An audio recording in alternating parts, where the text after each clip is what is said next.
Friday,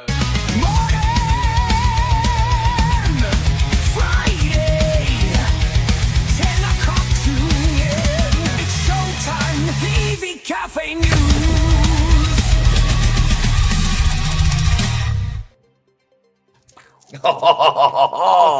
Morning all. Welcome to the News and Views with the EV Café. 30 minutes of what's happening in sustainable transport with, well, basically me and Paul. I think Sarah may be joining us. She's post-operative, if you know what I'm saying.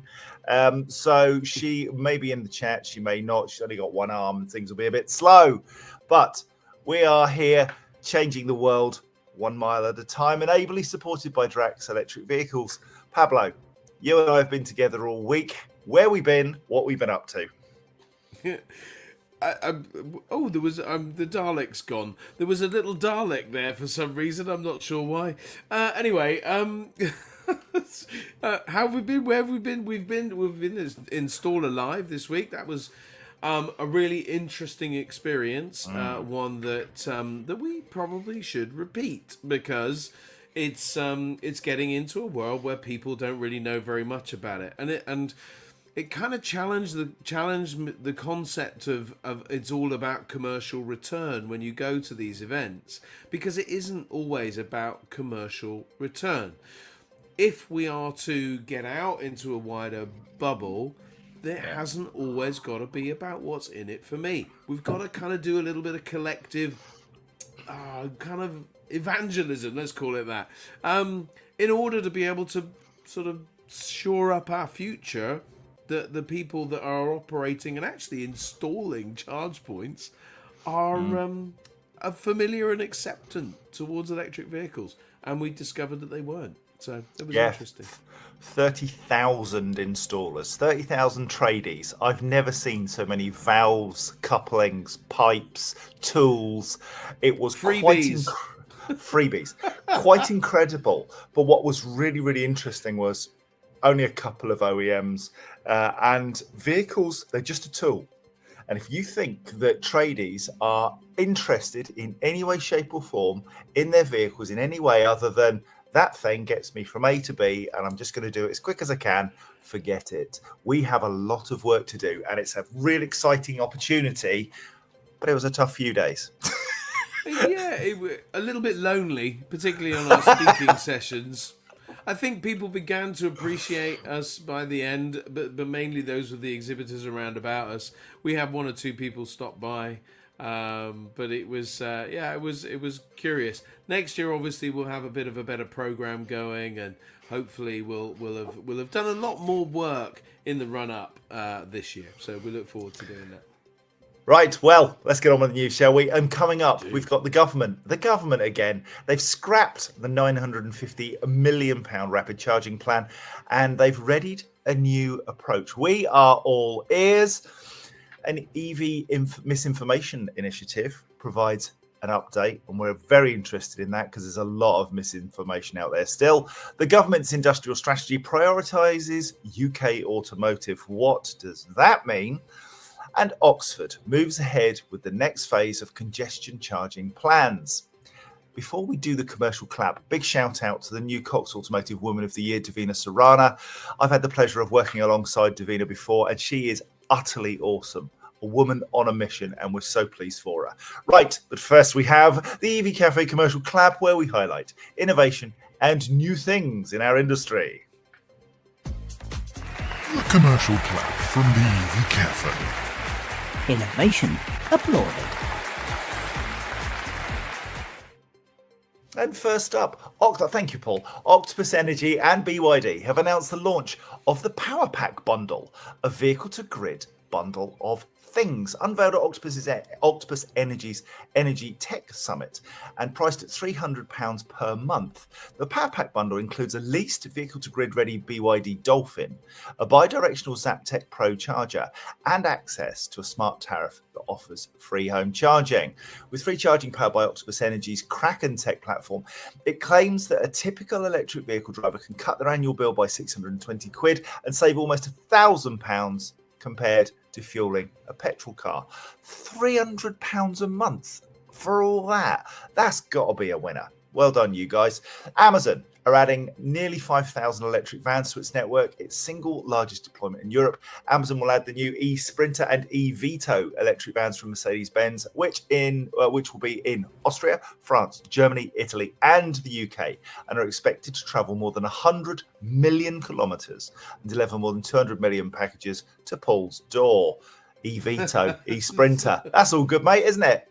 It is good news, yeah. No, that's sort of a repeat of a deal that was done about, I don't know, 5 years ago, but they didn't quite follow through on it. I wonder if there was a deal done in the background to make sure it happened a few years later. Who knows? All that from the king of follow through, right? And finally, the Nissan Leaf batteries have started a second life by being installed into a battery energy storage system in Roma's Fiumicino Airport, Italy's largest international transport hub. In total, the battery electric storage holds a capacity of 10 megawatt hours of electricity, and Nissan supplied 84 second life Nissan Leaf batteries, totaling 2.1 megawatt hours of energy storage. That's fab, like that. So when people go on at you about batteries, they're rubbish, they do go on to have a second life once they're out of the vehicle, and they rock. That concludes the commercial clap. I thank you. Now then, should we get on with the news, Pablo? Get on with the news. Thank you kindly. The department, that should be a jingle. We should have that. Get on with the news. The Department for Transport has scrapped the £950 million investment in the Rapid Charging Fund that was meant to install over 6,000 rapid and ultra-rapid charge points on England's motorways by 2035. The Labour government inherited the Conservatives' plan, but has said it will be replaced with a retargeted £400 million investment in Chancellor Rachel Reeves' spending review, due to a lack of interest from motorway service operators. This investment is expected to be directed to on-street charging provision rather than motorway rapid charging hubs, and a statement from the DfT said the previous government did not set out detailed plans on the rollout of charging infrastructure on motorways and major A roads as part of the plan. It also said the previous government's plan was never formally included in the budget, so the promise was unfunded. Paul, where do we start? I don't know. Do you know what? It's so easy for me because I'm none of the above.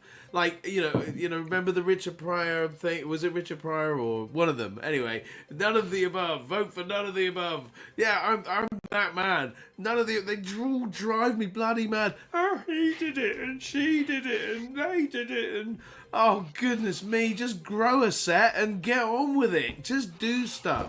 It's really, really irritating. And again, there's lots and lots of headlines, lots and lots of billions, lots and lots of this, that, and the other. We're doing great. It does. Just get on with it.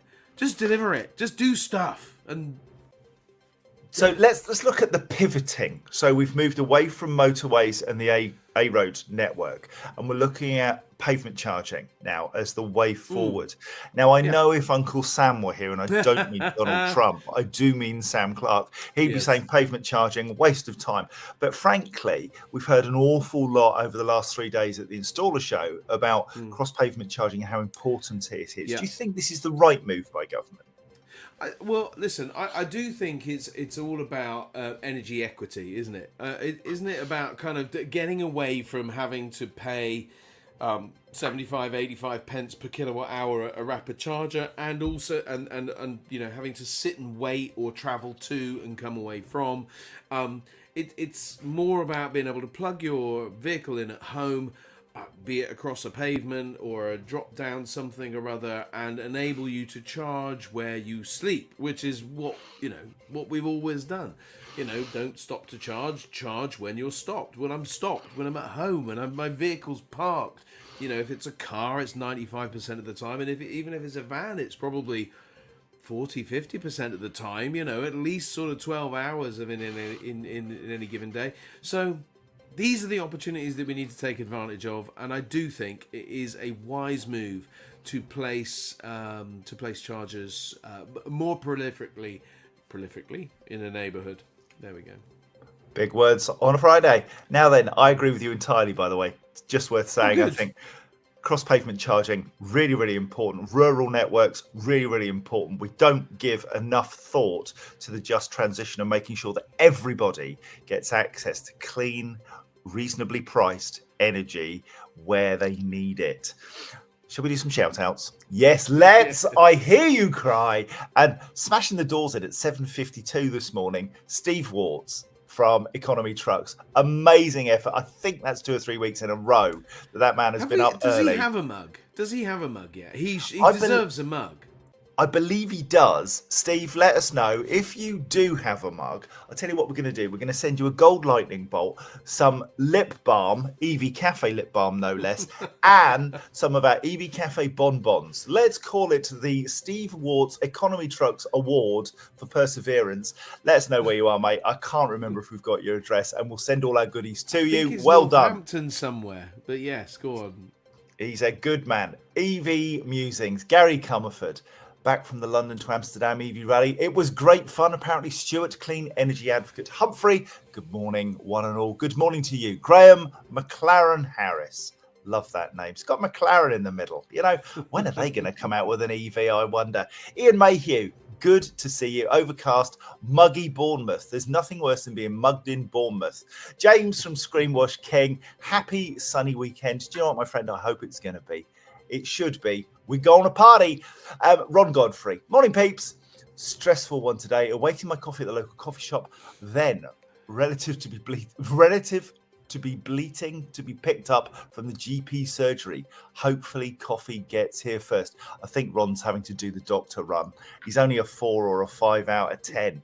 Listen, mate, you are amazing. Keep doing what you're doing. And if we have to do a few extra journeys because we are the chosen few who have EVs, do it with good grace because you are a wonderful human being. Ash Bannister, Mr. Two Mugs, he's here as well. Good to see you.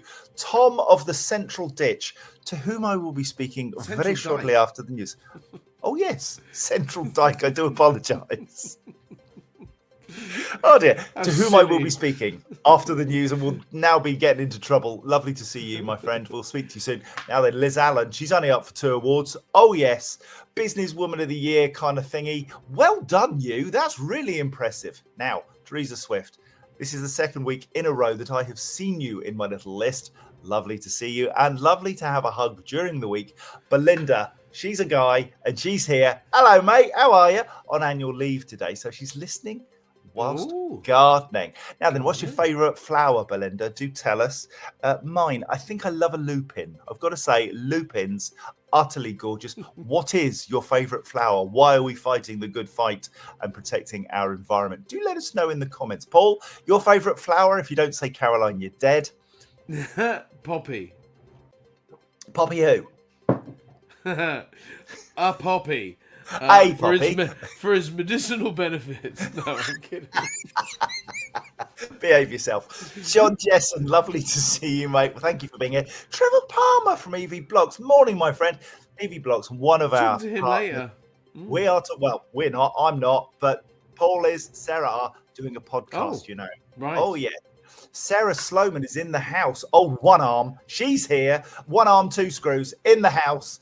She's just had an operation to remove a couple of screws they left in her. You know, what can you say? Lovely to have you She's got a couple here. loose, obviously. Yeah.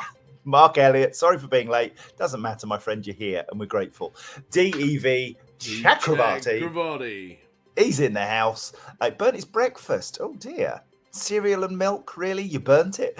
Leo, good to see you. Morning. Who else we got here? Richard Markey from Lease Electric.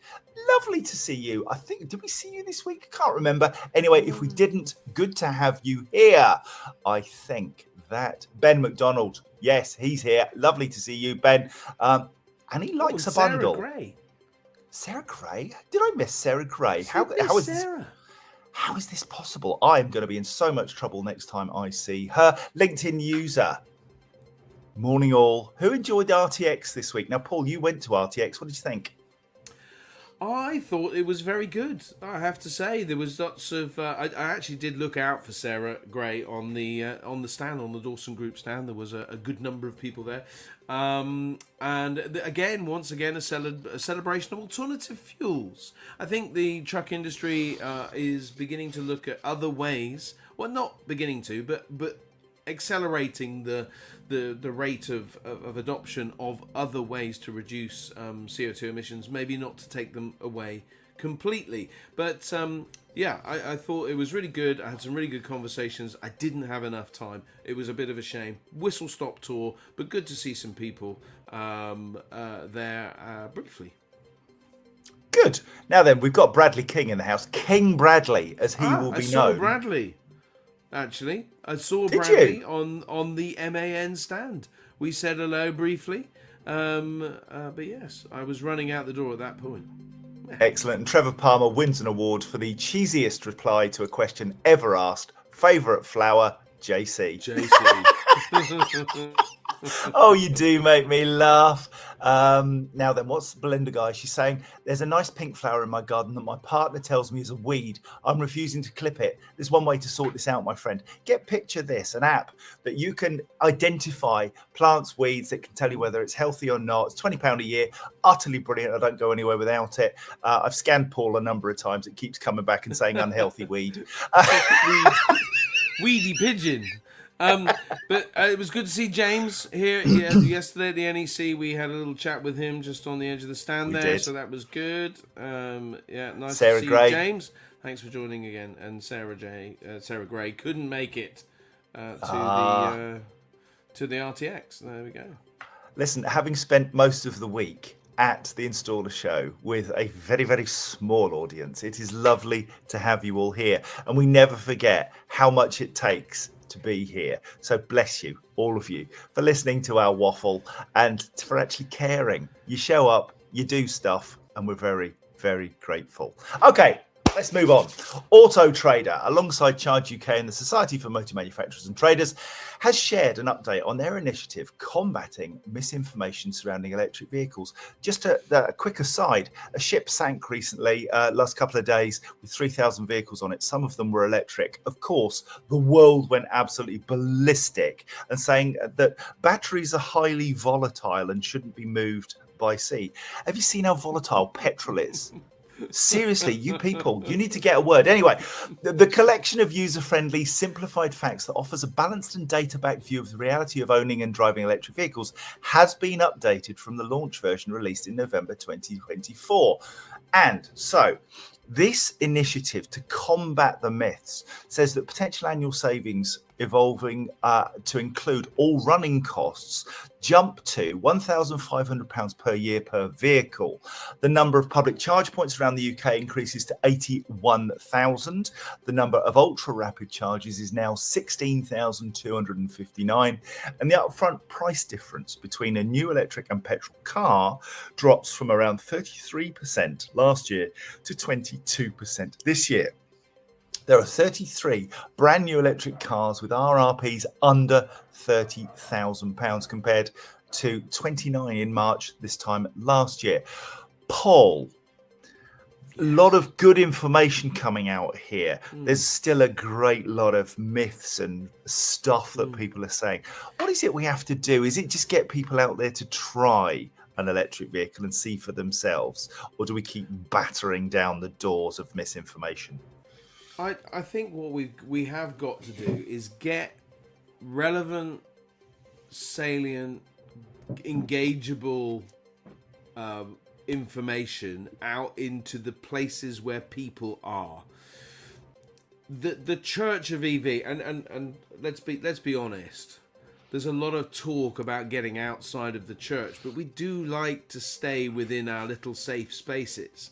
And so going out, so I mean, I have spent time at the door of Wix and B&Q and stuff like that with an electric van and gone, oi, you, look at this, and had banter with builders and workmen of all types, because that's where they're at, and they think, well, they don't have time, they're just on their way to pick up a bit of plasterboard, a wood, a widget, a hammer, a nail, whatever it might be, but you need to grab them in that moment. And that's why they're at the Installer Show. And it's a shame that we're not seeing enough kind of information going into those spaces. This is great data. Great data. We have Will Reeves with us on the stand at the SMMT, from the SMMT at the Installer Show, which was great fun and such a shame that so few people were able to, take the time to listen. There's some great stuff in here, and but Joe Bloggs doesn't listen to Lillian Greenwood or Toby Potson, as lovely as he is, or even Erin Baker. These are the people that have contributed to this report. They don't read reports. What they do is they chat with the mates down the pub and go, "What, that bloody EV, that sunk that shit the other day, didn't it?" Yeah, of course it did. Why let the truth get in the way of a good story? Whilst I was at the Installer Show, I went and saw a presentation by Jess Shanahan and a couple of experts in the field of neurodiversity. And essentially, it was interesting personally, obviously for me, but for the context of neurodiversity in work and how we can make it okay to talk about being different. And Teresa Swift has put a comment in the box here, which is very, very pertinent. We were talking about flowers a minute ago and weeds, and she says weeds are only a flower in the wrong place. And that is so insightful as to be brilliant. Thank you, Teresa, for that. For many, many years, I've felt like a weed in a flower box. And I recognize that I'm just a different flower. And it's about how you see it. And neurodiversity is the same. Mental health is the same. Such a brilliant message, Teresa. Thank you for that. Paul, are you a weed or a flower, or don't you care? I don't care, mate. I know that I don't fit in some areas and do fit in others. I know there's plenty quirky or different or slightly odd about me. I've probably got all of the above, but actually, does it matter? I'm still a human being. I love a hug, and I love Vans. So that probably makes me a bit odd. Yeah, Lulu O'Hagan, lovely to see you here. Thank you for joining us. I'm minded of the fact that, or the quote that is that lions don't spend their lives telling antelopes that they're lions. Yeah, rawr. Shall we move on? Yeah, It's please do. 22 minutes past 10. UK automotive and the fleet and leasing sector have welcomed the government's industrial strategy and pledged to build on its foundations. Published on Monday, the new industrial strategy sets out a 10-year plan to boost investment and business in the UK. And speaking at the industry's annual summit in London, Mike Hawes, chief executive of the SMMT, said government's long-term industrial strategy, including the Drive 35 2.5 billion auto capital and R&D fund, recognises automotive as a pillar of advanced manufacturing, integral to the world-leading innovation that creates the high-value jobs, wealth and economic growth that are vital to our country's future. Now then, I wonder, are we really that automotive powerhouse in the UK anymore? And as far as EVs are concerned, do we really have a top position in the world, or are we just busy spending money believing our own publicity? Pablo, what do you think? Well, this is a lot to take in, this industrial strategy. I mean, we did have one a few years ago, which I kind of liked. I know it was Boris Johnson back in 2020. I liked his green plan. And I guess this is a sort of follow-on from that. There is a lot going on in the world, and we need to get the money into the UK to help the industry, but we're not really building that much. We are. I mean, Stellantis do have the Ellesmere Port site, which does build a lot of electric vehicles. Of course, there's a lot of stuff up in the northeast with Nissan and whatnot, but a lot of our vehicles come in from abroad, so I don't know that we're the powerhouse. And we were just joking yesterday, Lotus, that good old English brand owned by China. JLR, Jaguar Land Rover, I mean the heartbeat of British industry, owned by India, Tata, just so you know. Volvo, that great Swedish brand owned by, again, Chinese brands. So there's a lot that's moved away from the UK for cost reasons. So I guess we've got to invest with an industrial strategy that will bring investment back into the UK and give confidence for investors. The report comments that 70% of all CEOs have seen business costs really rise. And, I would say that even as a small business owner myself, I've seen the costs of that thing, but I don't have to worry about the minimum wage. I don't have to worry about national insurance. I do have to worry about vehicle tax and expensive car supplements and things, which added some £1,200 to my costs this year. All of those things impact, and so we've got to find a way of putting money back in the business industry's pocket. We've got to address the balance. So we need this sort of stuff, and it'll take me a while to get my head around what's said there. Really, to be fair, but it's important and needed. Yeah, I absolutely agree with you. We need to be at the forefront of industry and championing things that reflect in our wealth, that deliver for Britain. I've just seen Sarah Sloman #1arm #strong. Sarah Sloman now has a new name. She is the one-arm bandit, the fruit machine, the slot machine. Call her what you will, the slow machine. Anyway, brilliant. Love that. Can I just bring this to highlight Al Clark, a really good geezer. And very, very knowledgeable, been in the automotive industry a long time, and has spent some time working for the SMMT. He makes this point that we must focus on developing existing employees. It's so important now. I mean, we've got two focuses. One, to focus on existing employees, and two, to train up the next generation. But if we focus on our existing employees, and then that knowledge transfer begins to happen, then we can begin to welcome people into business and help them grow. So good point, well made, Al Clark.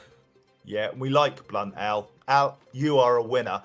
James Haig also makes a brilliant comment about the number of Chinese stands at the NEC over the installer show. And we need to partner, we need to work together, we need to collaborate, we need to find better ways of doing things faster, better, more efficiently. And we are not at the forefront, but we can run alongside those who are. Right, 10:27, 3 minutes. Let's do the last story. Oxfordshire County Council has launched a public consultation ahead of its plans to introduce a temporary car congestion charge before the end of autumn. Oxfordshire County Council wants to tackle air quality and the growing problem of congestion within the city, with a target of 20% reduction in traffic for the city centre and as much as 50% reduction in particular hotspots. In what it describes as a phased approach, the congestion charge will be put in place whilst it waits to put in place new traffic filters next year. A daily charge of £5 would allow cars without a permit to go through 6 planned congestion charge locations on the roads in Oxford. Paul, the C word is something we don't use very often, and we should. Congestion is the big unspoken, well, you thought I was going to say Cinderella, didn't you? It's the big unspoken about thing in our industry. And we have to do something to get the number of vehicles off the road so that those that do need to use them, commercial vehicles, can get stuff done. Yeah, commercial vehicles, public transport in general, it would make life easier. But of course, we don't want necessarily more highly polluting vehicles, you know, being able to use the roads more freely necessarily. So electric versions of that would be excellent.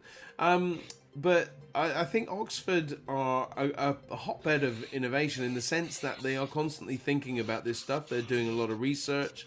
I know they did some research in partnership with University College London, and I think have been sort of studying the decline or reduction in CO2 emissions in towns and cities. And so they're obviously reacting to this thing in a way to drive the change. I think it's good. We must address the local problem of air quality. Congestion impacts that considerably, but it must be done with understanding, because I mean there's a lot going on here in Bedford, not necessarily around clean air zones, but they're constantly changing the sort of traffic to reduce the ability to go through the town centre, which I sort of understand, right, because people and traffic and all that sort of stuff. But at the moment it's poorly communicated and not necessarily causing the free flow of traffic in a better place, and then the transport systems are not commensurate with less ability to drive. So we've got to get that balance right. Yeah, absolutely, we do. Always. It's all about balance, and Paul and I have none. 10:29. Just a quick hello to Martin Sweeney. Thanks for jumping on, mate. It was lovely to see you here. If you've got any clean transport PR or news stories you'd like us to cover, please send them to us at hello@evcafe.org. We do cover them. Until next Friday, it's goodbye from me and it's goodbye from him. This has been an EV Cafe production. Other sustainability news services are available, but this is just funner.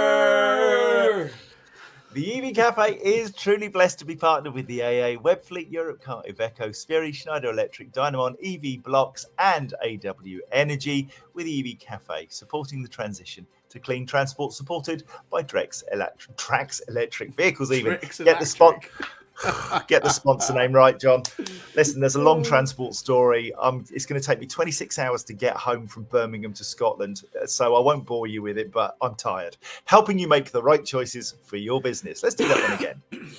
Supported by Drax Electric Vehicles, helping you make the right choice for your business. Enjoy the rest of your day and your weekend, wherever it takes you. Until next Friday, see you later. Bye.